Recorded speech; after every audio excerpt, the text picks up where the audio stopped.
मेरा नाम राहुल है। आज हम बात करने वाले हैं PT365 अपडेटेड मटेरियल 2 के बारे में। मई से लेकर जनवरी तक के करंट अफेयर्स है।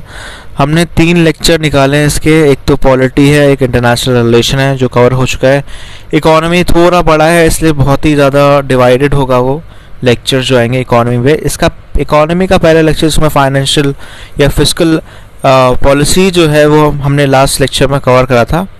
अब जो हम स्टार्ट करेंगे मॉनेटरी बैंकिंग पॉलिसी से करेंगे, और जो कि बहुत इम्पॉर्टेंट है, और पेमेंट और सिस्टम भी कवर कर लेंगे।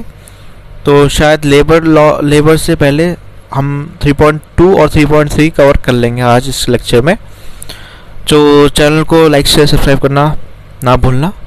स्टार्ट करते हैं हम। तो बैंकिंग एंड मॉनेटरी पॉलिसी में माइक्रो फाइनेंस रेगुलेशन है। RBI ने प्रपोज करा है नया रेगुलेटरी रिजीम जो माइक्रो फाइनेंस की होती है। यहाँ पे एक यूनिफॉर्म सेट ऑफ गाइडलाइंस है जितने भी सारे लेंडर्स हैं।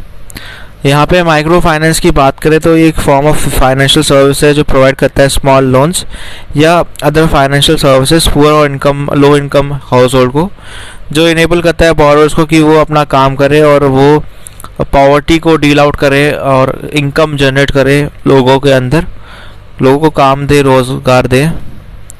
माइक्रो फाइनेंस क्या है इंडिया में, इसको हम समझ लेते हैं, फिर हम ये इन्फोग्राफी पढ़ेंगे क्या क्या चीज़ है। तो माइक्रो फाइनेंस इन इंडिया में, इंडिया इन्वॉल्व है public sector network, public bank network में, जो कि अनपैरेलल जोग्राफिकल स्प्रेड पे है और फाइनेंशियल रीच करता है, प्रोवाइड करता है माइक्रो फाइनेंस। इस एक्सपेरिमेंट में ये लिंक करता है आपका SHG, self help group, NGO और बैंक्स। SHG फॉर्म होते हैं और नर्चर करते हैं आपका बैंक्स, जो इम्पॉर्टेंट है क्योंकि वो भी उनको कोलैटरल के बेस पे या मतलब लोन्स दे देते हैं। या NGO जो होता है यहाँ पे, NGO भी बहुत नर्चर करते हैं यहाँ पे। NGO फंडिंग प्रोवाइड करवाते हैं उनको, non governmental organisation, only after knowledge या accomplish a certain level of maturity, मतलब कुछ टाइम के बाद, जैसे सेल्फ हेल्प ग्रुप अगर कुछ टाइम के बाद अच्छा गेन कर रहा है तो on the basis of internal thrift या ट्रस्ट जो है उसके बेसिस पे उनको पैसा मिल जाता है और वो क्रेडिट इवेंचुअली बैंक से उनको मिल जाता है। NGO यहाँ पे एक इम्पॉर्टेंट रोल प्ले करता है। सेल्फ हेल्प ग्रुप और NGO दोनों एक दूसरे पे एक सर्टन लेवल ऑफ मैच्योरिटी के बाद फिर बैंक से लोन लेते हैं for their growth. SHG bank linkage programme बहुत इंपॉर्टेंट है क्योंकि ये 1992 से ही है इंडिया में, और ये मेटाफोर्स्ड है into world largest micro finance movement, जो कि up to more than 100 lakh self help group पे है, और ये क्रेडिट आउटस्टैंडिंग है इसकी more than 1 lakh crore. Micro finance experiment जो है इंडिया में, इसको डिस्क्राइब करा गया है NABARD के थ्रू, जो एक रिलेशनशिप है banking rather than parallel banking elsewhere in the world। तो NABARD एक सक्सेसफुल एक्सपेरिमेंट है इसका और अभी तक बड़ी ऑर्गेनाइजेशन है। इसके बात करें कोर फीचर्स क्या है माइक्रो फाइनेंस के, पहला है स्मॉल लोन्स प्रोवाइड करते हैं, सेकेंड है बोरोवर्स जो है बिलोंग करते हैं आपका लो इनकम ग्रुप्स जैसे फार्मर्स हो गए, कोलैटरल के बिना लोन्स मिल जाते हैं, और फ्लेक्सिबल रीपेमेंट शेड्यूल होता है। डिलीवर्ड कैसे होता है माइक्रो फाइनेंस का, यहाँ पे पहला है शेड्यूल कमर्शियल बैंक जिसमें स्मॉल फाइनेंस बैंक भी आते हैं और रीजनल रूरल बैंक्स भी आते हैं। कोऑपरेटिव्स हो गए आपका, कोऑपरेटिव बैंक्स हो गए, और फाइनेंशियल इंस्टीट्यूशन जैसे नॉन बैंकिंग फाइनेंशियल कंपनीज हो गए या माइक्रो फाइनेंस इंस्टीट्यूशन जो रजिस्टर्ड है NBFCs के थ्रू। ऑब्जेक्टिव क्या है यहाँ पे, इंक्रीज करना है human resource productivity, poverty alleviation, improvement standard of living में, वुमेन एम्पावरमेंट, एसेट क्रिएशन, और प्रमोट करता है फाइनेंशियल इंक्लूजन को। बैकग्राउंड की बात करें तो इंडिया ने माइक्रो फाइनेंस सेक्टर में विटनेस करा है फिनोमिनल ग्रोथ लास्ट 2 डेकेड्स में। इन केस यहाँ पे इंक्रीज आया है in the number of institution जो प्रोवाइड कर रही है micro finance, quantum of credit जो कि माइक्रो फाइनेंस कस्टमर्स पे है। करंटली ये सर्व करता है 102 मिलियन अकाउंट्स जो पुअर पॉपुलेशन का है। हाइवर जो सेक्टर ग्रो कर रहा है इसमें कुछ सर्टन इनएडिक्वेसी है, फेलियर्स है जो अपेरेंट दिखते हैं, क्यूमुलेट होते हैं Andhra Pradesh micro finance crisis 2010 में। क्राइसिस जो है एट्रीब्यूट करते हैं इरैशनल एक्सुबरेंस कुछ MFI को, जो कि ईगरनेस पे करते हैं, ग्रो करते हैं बिजनेस, और यहाँ पे जो आपका कन्वेंशनल विजडम है, गुड प्रैक्टिसेस है जैसे आपका ड्यू डिलिजेंस हो गया, लैंडिंग हो गया, एथिकल रिकवरी प्रैक्टिसेस हो गया, तो उस पर है ये। वेक बात करें, in the wake of crisis RBI ने कॉन्स्टिट्यूट करा है वीएच मालेग्राम कमेटी, जो स्टडी करते हैं इशू को। कंसर्न जो एमएफआई सेक्टर पे है, based on recommendation Malegam committee, RBI ने एक इंट्रोड्यूस करा है comprehensive regulatory framework NBFC MFI 2011 में। एनबीएफसी एमएफआई डिफाइंड है as a non deposit taking NBFCs. Minimum net own fund जो होगा 5 करोड़ का होगा, जिसमें 2 करोड़ एनबीएफसी एमआईएफ के साथ रजिस्टर होंगे नॉर्थ ईस्टर्न रीजन में। सेकेंड है आपका यहाँ पे मिनिमम 85% होना चाहिए नेट एसेट का, asset other than cash, bank balance या मनी मार्केट इंस्ट्रूमेंट। उनका जो नेचर है क्वांटिफाइंग एसेट का होना चाहिए। इसके अलावा कॉम्प्रिहेंसिव रजिस्ट्री फ्रेमवर्क है जो कि एप्लीकेबल है एनबीएफसी, जहाँ पे अदर लेंडर्स भी हैं जो कॉम्प्राइज करते हैं 70% शेयर माइक्रो फाइनेंस पोर्टफोलियो में, जो सब्जेक्टेड नहीं है सिमिलर रेगुलेटरी कंडीशन पे। आरबीआई एक नया प्रपोज कर रहा है single uniform set of regulations, जो कि रेगुलेटेड एंटिटीज़ पे होती है आरबीआई की, ऑपरेट कर रहे हैं माइक्रो फाइनेंस सेक्टर पे। इसके अलावा रेगुलेशंस ऑफ एमएफआई की बात करें तो यहाँ पे कुछ पैरामीटर्स है, जैसे एग्जिस्टिंग रेगुलेटरी फ्रेमवर्क जो एनबीएफसीज कर रही है एमएफआई, और कौन कौन से चेंजेस बोले गए हैं, चेंजेस जो आपके प्रपोज कर गए हैं रेगुलेटरी फ्रेमवर्क में। तो माइक्रो फाइनेंस बोरोअर का क्या डेफिनेशन है जो एग्जिस्टिंग नॉर्म में है, वो है कि माइक्रो फाइनेंस बोरोअर जो है आइडेंटिफाई करा जाता है जिसकी annual house hold income exceed ना करे 1,25,000 रूरल एरियाज़ के लिए, और 2 लाख हो गया अर्बन और सेमी अर्बन एरियाज़ के लिए। अगर बात करें चेंजेस जो रेगुलेटरी फ्रेमवर्क में है तो क्राइटेरिया सेम है, बट ये एक्सटेंडेड है आरई में, ताकि वो यहाँ पे पर्पस जो है इसका कॉमन डेफिनेशन का है। जितने भी आरई है वो अप्रूव होंगे बोर्ड के द्वारा, और उनको फैक्टर्स जो है कंसिडर करे जाते हैं, जैसे assessment of house hold income हो गया। इसके अलावा लिमिट भी है house hold indebtedness, total indebtedness जो बोरोअर का है वो एक्सीड नहीं करेगा 1,25,000, जिसमें लोन्स एक्सक्लूड है जैसे एजुकेशन या मेडिकल एक्सपेंसेस। पर चेंजेस जो प्रपोज करा जा रहा है उसमें जो अमाउंट है loan amount house hold income का, वो डेब्ट इनकम रेशो पे है। तो अकॉर्डिंगली जितने भी लेंडर्स हैं इंस्टीट्यूशन के, उनको ये इंश्योर करना पड़ेगा जो EMI होगी हाउस होल्ड की, तो वो एक्सीड ना करे 50% ऑफ इनकम। ठीक है, तो यहाँ पे नेचर ऑफ एम्प्लॉयमेंट कैसा है, नेचर ऑफ लोन्स देख लेते हैं पहले। नेचर ऑफ लोन्स की बात करें तो कोलैटरल फ्री लोन्स मिलता है एग्जिस्टिंग वाले में विदाउट कोई भी प्री पेमेंट पेनल्टी, पर जो चेंजेस में है उसमें कोलैटरल फ्री नेचर ही है, और ये एक्सटेंड होगा यहाँ पे आरई को भी। ठीक है ना। लिमिट्स क्या है, नंबर ऑफ लोन्स या लोन अमाउंट या टेन्योर पे। तो लोन अमाउंट जो है आपका एग्जिस्टिंग में उसमें है 1,25,000, जिसमें 72,000 जो है फर्स्ट साइकिल पे होगा, और एक्सक्लूशन होगा लोन्स का जो एजुकेशन या मेडिकल एक्सपेंसेस पे होंगे। मिनिमम टेन्योर जो होगा 24 महीने का होगा, लोन्स या उससे ज़्यादा का 20-30,000 का। यहाँ पे अगर बात करें, यहाँ पे 2 से ज़्यादा एनबीएफसी एमएफआई नहीं लेट करेंगे सेम बोरोअर का। मिनिमम जो 50% है लोन्स वो दिए जाएंगे इनकम जनरेटेड एक्टिविटीज़, जितने भी लिमिट्स है वो ड्रॉ होंगे। रीपेमेंट पीरियोडिसिटी की बात करें तो यहाँ पे माइक्रो फाइनेंस बोरोअर्स है एनबीएफसीज के एमएफआई के, जो कि परमिट है कि वो रिपे करे वीकली और फोर्टनाइटली या मंथली इंस्टॉलमेंट पे, इनका ये चॉइस है। पर यहाँ पे अगर बात करें चेंजेस में तो आरई का भी बोर्ड होगा जो अप्रूव करेगा पॉलिसी, प्रोवाइड करेगा फ्लेक्सिबिलिटी रिपेमेंट का पीरियोडिकली, और माइक्रो फाइनेंस बोरोअर्स रिक्वायरमेंट के हिसाब से होंगे। प्राइसिंग जो माइक्रो लोन्स की होगी यहाँ पे मैक्सिमम इंटरेस्ट जो चार्ज करेगी एनबीएफसी एमएफआई वो लोअर होगी। कॉस्ट ऑफ फंड जो होगा यहाँ पे होगा, प्लस जो मार्जिन कैप है 10% का एमएफआई का, उसमें लोन पोर्टफोलियो 100 करोड़ का होगा, ये उससे ज़्यादा हो सकता है, 12% होगा अदर्स के लिए। एवरेज बेस रेट जो है 5th लार्जेस्ट है कमर्शियल बैंक के लिए बाय एसेट मल्टीप्लाइड बाय 2.57 और 2.75%। इसके अलावा जो आपका चेंजेस है यहाँ पे की बात करें तो कोई भी सीलिंग प्रिस्क्राइब नहीं है इंटरेस्ट रेट पे एनबीएफसीज का एमएफआई का। बोर्ड जिसमें एनबीएफसीज है एमएफआई है वो अडॉप्ट करेंगे इंटरेस्ट रेट मॉडल, जो कि अकाउंट रेलेवेंट फैक्टर्स देखेंगे, जैसे कॉस्ट ऑफ फंड्स हो गया, मार्जिन हो गया, रिस्क प्रीमियम हो गया। डिटरमाइन करते हैं रेट ऑफ इंटरेस्ट जो कि चार्ज रहेगा लोन्स के लिए, एडवांसेस के लिए। NBFC MFI जो कोई भी अदर NBFCs का होगा, गाइड होगा फेयर प्रैक्टिसेस कोड का, और इंश्योर करता है डिस्क्लोजर, ट्रांसपेरेंसी, इंटरेस्ट रेट्स। यहाँ पे अगर बात करें exemption non for profit companies का, तो एग्जाम्पशन जो रजिस्ट्रेशन रिक्वायरमेंट का होगा नॉन फॉर प्रॉफिट होगा माइक्रो फाइनेंस कंपनीज का, रजिस्टर्ड होगी section 25 of companies act 1956। Section 8 है आपका कंपनीज एक्ट 2013, जो आपका एंगेज है कोई भी जो प्रोवाइड कर रहा है credit not exceeding 50,000 business enterprise के लिए, या 1,25,000 जो कॉस्ट ऑफ ड्वेलिंग यूनिट देखता है किसी भी पुअर पर्सन के लिए, और ये एक्सेप्ट नहीं करेगा पब्लिक डिपॉजिट। चेंजेस में क्या है कि एग्जाम्पशन मिल रहा है non for profit micro finance companies को जो कि इंगेज है कोलैटरल फ्री लोन्स में, और हाउस होल्ड इनकी एनुअल इनकम जो है 1,25,000 या 2 लाख है, और डिपेंड करता है कि कौन से सेक्टर है। जैसे 1,25,000 आपका रूरल हो गया और 2 लाख हो गया आपका अर्बन। ठीक है, EMI जो है हाउस होल्ड का 50% ना एक्सीड करे, और एसेट साइज होना चाहिए 100 करोड़ से कम का। ठीक है ना।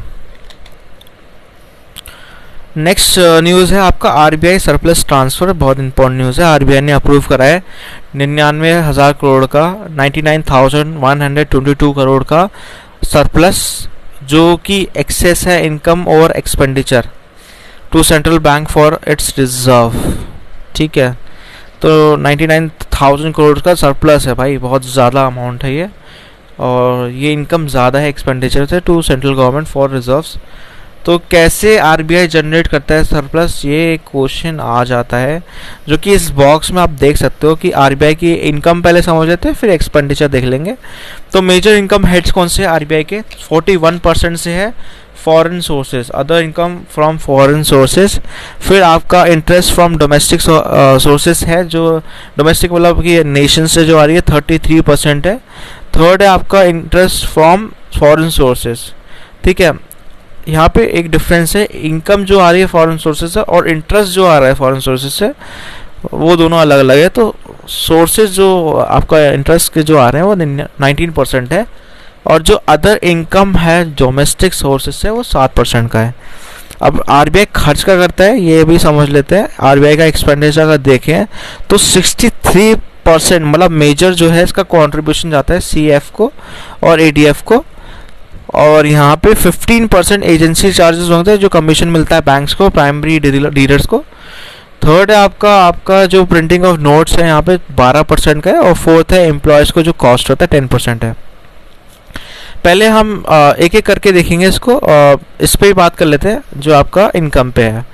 तो रिटर्न फ्रॉम डोमेस्टिक सोर्सेज जो है आपका इंक्लूड करती है इंटरेस्ट ऑन लोन, एडवांसेस या इंटरेस्ट LAF पे, लिक्विडिटी एडजस्टमेंट फैसिलिटी या ऑपरेशंस जो है ये इसका डोमेस्टिक सोर्सेज है, जो कि 33% है। Other income from domestic sources में आता है profit on sale, redemption, rupee securities का, कमीशन का जो बड़ी सारी चीज़ें का कमीशन मिलते हैं। रिटर्न फ्रॉम फॉरेन सोर्सेज जो मेजर है 41%, इसमें आता है इंटरेस्ट जो फॉरेन करेंसी डिपॉजिट पे है, इंटरेस्ट जो रेपो रेट या रिवर्स रेपो पे मिलता है। Other income from foreign sources जो कि 19% है, ये आपका इंक्लूड करता है प्रॉफिट ऑन लॉस सेल्स और रिडेम्पशन जो फॉरेन सिक्योरिटीज़ का होता है, गेन लॉस जो फॉरेक्स ट्रांजेक्शन पे होता है। ओवरऑल तो यहाँ पे लास्ट चीज़ है जो बात में डिस्कस करेंगे। यहाँ पे अगर बात करें एक्सपेंडिचर का, तो RBI का एक्सपेंडिचर किस पे हमने देखा है सबसे ज़्यादा होता है, वो है CF मतलब कॉन्टीजेंसी फंड, और ADF मतलब एसेट डेवलपमेंट फंड। तो यहाँ पे आप समझो 63% जा रहा है। तो CF की बात कर लेते हैं, सेकंड बिगेस्ट फंड है, जो डिज़ाइन इसीलिए हुआ है, कॉन्टीजेंसी का मतलब है इमरजेंसी, ताकि वो इमरजेंसी चीज़ों को मीट करे। रेट ऑपरेशन जो होता है या मॉनेटरी पॉलिसी डिसीजन हो गया, ये फंड बेसिकली RBI के प्रॉफिट के पास ही होती है, लास्ट पार्ट जो उसका होता है। एसेट डेवलपमेंट फंड रिप्रेजेंट करता है कुछ इन्वेस्टमेंट जो सब्सिडरी में होती है या एसोसिएट इंस्टीट्यूशन में होती है, ताकि वो इंटरनल कैपिटल एक्सपेंडिचर उसको मीट हो जाए। प्रिंटिंग ऑफ नोट सबको पता है कि नोट छापना 12% का होता है। एजेंसी चार्जेस 15% है, इसमें कमीशन जो बैंक्स को मिलता है, प्राइमरी डीलर्स को, एम्प्लॉयज़ कॉस्ट जो रहते हैं जो उनके काम कर रहे हैं अंडर RBI के अंडर। RBI का total expenditure is 1/7 of total net income जो जनरेट होती है सरप्लस से। इसके अलावा आरबीआई ट्रांसफ़र करता है सरप्लस गवर्नमेंट को। आरबीआई रिक्वायर्ड नहीं है कि वो पे करे इनकम टैक्स, ठीक है, ये ट्रांसफ़र कर देता है सरप्लस अमाउंट गवर्नमेंट को। तो यहाँ पे जो न्यूज़ है 99,000 करोड़ जो एक्सेस है, मतलब आरबीआई की इनकम जो ज़्यादा है उन्हें सेंट्रल गवर्नमेंट को दे दी, क्योंकि ये तो वैसे इनकम टैक्स तो देते ही नहीं है ना। और RBI is very important again for UPSC. और आपने तो पढ़ा ही होगा कुछ बेसिक जो आरबीआई का आप कि कैसे आया, क्या क्यों आया और क्या क्या इसका फंक्शंस है, वो चीज़ आप पढ़ लो ना, क्योंकि पूछे जा सकते हैं यूपीएससी के प्रीलिम्स में। यहाँ पे कुछ बेसिक चीज़ें वो भी हम देख लेते हैं। आरबीआई ट्रांसफ़र करता है सरप्लस, जो कि आता है आपका section 47 allocation of surplus profit, RBI act 1934। पहले क्या होता था, बड़ी सारी कमेटी ने डिसाइड करा है कि जो आइडल अमाउंट होगा सरप्लस का, वो जो ट्रांसफ़र होता है सेंट्रल गवर्नमेंट का, वो उन्हें दिया था। और कमेटी ने इम्पोर्टेंट कमेटी जो है इसमें वी सुब्रमण्यन 1997 में, उषा थेरोट 2004 में, और लास्ट जो हमने देखा था सेकंड लास्ट है वीएच मालेगाम जो 2013 की कमेटी है, ये हमने पढ़ी है। वैसे अभी बिमल जलाल कमेटी 2018 की, ये भी इम्पोर्टेंट कमेटी है। आरबीआई यूज़ करता है मेजर चंक सरप्लस का सीएफ से और एडीएफ से, पर मालेगाम कमेटी के रिकमेंडेशन के बाद जो ट्रांसफर सरप्लस है वो गवर्नमेंट इंक्रीज़ कर दिया है। बिमल जलान कमेटी ने प्रोवाइड करा है revise economic capital framework ECF. ECF क्या है? इकोनॉमिक कैपिटल फ्रेमवर्क प्रोवाइड करता है कि मेथड जो डिटरमाइन करता है कि क्या अप्रोप्रिएट लेवल होना चाहिए रिस्क प्रोविजन का, और प्रॉफिट डिस्ट्रीब्यूशन कैसे होना चाहिए under section 47 of RBI act 1934। Revise ECF amount of surplus जो है आरबीआई का, वो ट्रांसफर होता है स्टेट को, डिटरमाइन होता है दो फैक्टर्स पे। पहला है रिलायंस इक्विटी, जिसमें आपका एग्जिस्टिंग सीएफ आता है और वो मेंटेन होना चाहिए, उसका रेंज है वो 6.5 से लेकर 5.5 का है। आरबीआई का बैलेंस शीट एक्सीड नहीं करना चाहिए अमाउंट ट्रांसफ़र जो गवर्नमेंट को होता है। इकोनॉमिक कैपिटल की बात करें तो ये 20 से 24% की रेंज पर रहता है बैलेंस शीट का, रेस्ट जो है ट्रांसफ़र हो जाता है गवर्नमेंट को। RBI surplus has gone sharply up this year, क्यों?